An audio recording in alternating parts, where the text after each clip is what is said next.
ਪੰਜਾਬ ਦੀ ਗੱਲ ਦੇ ਨਾਲ ਮੈਂ ਤੁਹਾਡਾ ਹੋਸਟ ਮੈਰ ਵਕਾਰ ਅਨਵਰ ਤੇ ਅੱਜ ਤੁਹਾਡੇ ਨਾਲ ਇੱਕ ਐਸੀ ਸਟੋਰੀ ਸ਼ੇਅਰ ਕਰਾਂਗੇ ਜਿਹੜੀ ਤੁਸੀਂ ਸੁਣ ਕੇ ਹੈਰਾਨ ਰਹਿ ਜਾਵੋਗੇ।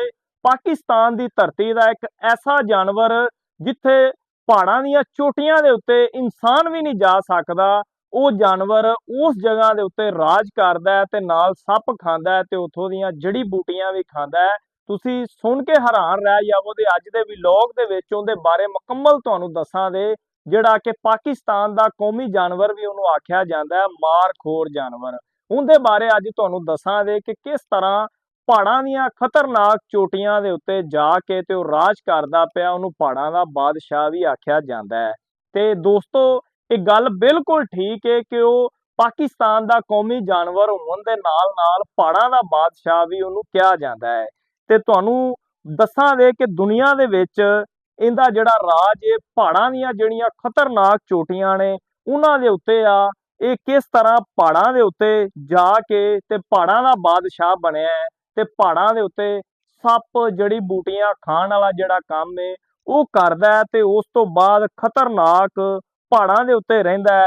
ਮੁਸ਼ਕਲ ਹੋਵੇ ਭਾਵੇਂ ਕੋਈ ਵੀ ਕੰਮ ਹੋਵੇ, ਪਹਾੜਾਂ ਦੇ ਉੱਤੇ ਭੱਜਣ ਟੱਪਣ ਵਾਲਾ, ਛਲੰਗਾਂ ਲਾਉਣ ਵਾਲਾ, ਹਰ ਪਾਸੇ ਤੁਹਾਨੂੰ ਜਿਹੜਾ ਮਾਰਖੋਰ ਹੈ ਉਹ ਦਿਸੇ ਦਾ। 1000 ਫੁੱਟ ਉੱਚੀਆਂ ਜਿਹੜੀਆਂ ਚੋਟੀਆਂ ਨੇ ਉਹਨਾਂ ਦੇ ਉੱਤੇ ਦੌੜਦਾ ਹੋਇਆ ਮਾਰਖੋਰ ਨਜ਼ਰ ਆਉਂਦਾ ਹੈ ਤੇ ਚੱਲਦਾ ਫਿਰਦਾ ਰਹਿੰਦਾ ਹੈ। ਇਸ ਦੇ ਲੰਬੇ ਮੁੜੇ ਹੋਏ ਸਿੰਗ, ਮਜ਼ਬੂਤ ਜਿਸਮ ਤੇ ਬੇਖੌਫ ਅੰਦਾਜ਼ ਨੂੰ ਵੀ ਬਾਕੀ ਜਾਨਵਰ ਵੇਖ ਕੇ ਬੜਾ ਡਰਦੇ ਏ।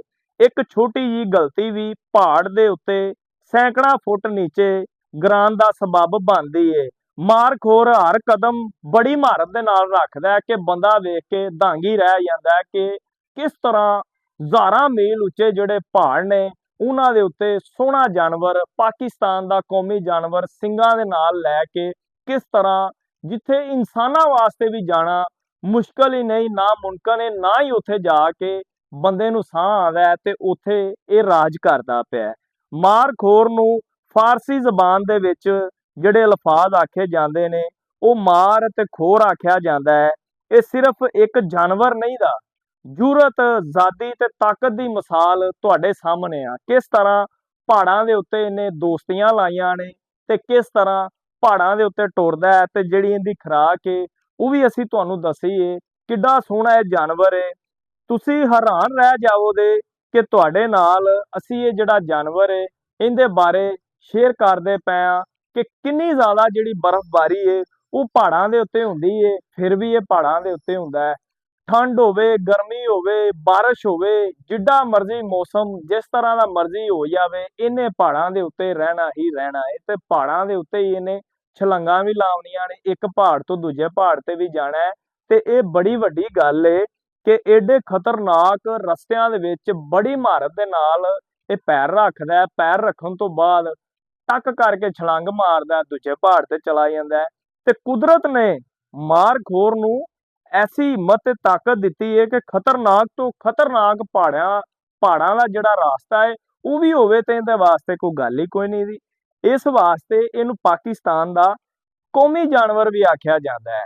ਤੇ ਲੇਕਿਨ ਜਿਹੜੀ ਸ਼ਿਕਾਰੀ ਸਿਸਟਮ ਵਾਲੀ ਸਤ੍ਹਾ ਹੈ ਉਹ ਵਧਣ ਪਾਰੀ ਇਹਦੀ ਜਿਹੜੀ ਕਾਫੀ ਜ਼ਿਆਦਾ ਕਮੀ ਹੈ। ਪਾਕਿਸਤਾਨ ਦੇ ਨਾਲ ਨਾਲ ਸ਼ਿਕਾਰੀਆਂ ਦੀ ਪਾਰੀ ਇਹਦੇ ਵਿੱਚ ਕਮੀ ਹੋਈ ਹੈ। ਜਿਹੜਾ ਮਾਰਖੋਰ ਚਤਰਾਲ ਦੇ ਪਹਾੜਾਂ ਦੇ ਉੱਤੇ ਰਹਿੰਦਾ ਹੈ, ਉਹਦੇ ਵਿੱਚ ਜਿਹੜੇ ਪਾਕਿਸਤਾਨੀ ਟੂਰਿਸਟ ਜਾਂਦੇ ਸੀ ਉਹਨਾਂ ਨੇ ਉਸ ਤੋਂ ਬਾਅਦ ਇਹਦਾ ਸ਼ਿਕਾਰ ਵੀ ਕੀਤਾ ਹੈ, ਜਿਹਦੇ ਪਾਰੀ ਹਕੂਮਤ ਦੇ ਵੱਲੋਂ ਸਖਤ ਪਾਬੰਦੀ ਲਾਈ ਗਈ। ਇਹਦਾ ਇੱਕ ਪਰਮਿਟ ਬਣਾਇਆ ਗਿਆ ਮੁਕੰਮਲ ਤੌਰ ਦੇ ਉੱਤੇ। ਤੇ ਇਹਦੀ ਜਿਹੜੀ ਮਹਾਰਤ ਹੈ ਉਹ ਕਿਸੇ ਜਾਨਵਰ ਦੇ ਵਿੱਚ ਵੀ ਮੌਜੂਦ ਨਹੀਂ ਹੈਗੀ। ਜਿੰਨੇ ਵੀ ਜਾਨਵਰ ਨੇ ਉਹ ਇਹਦੇ ਤੋਂ ਡਰਦੇ ਨੇ।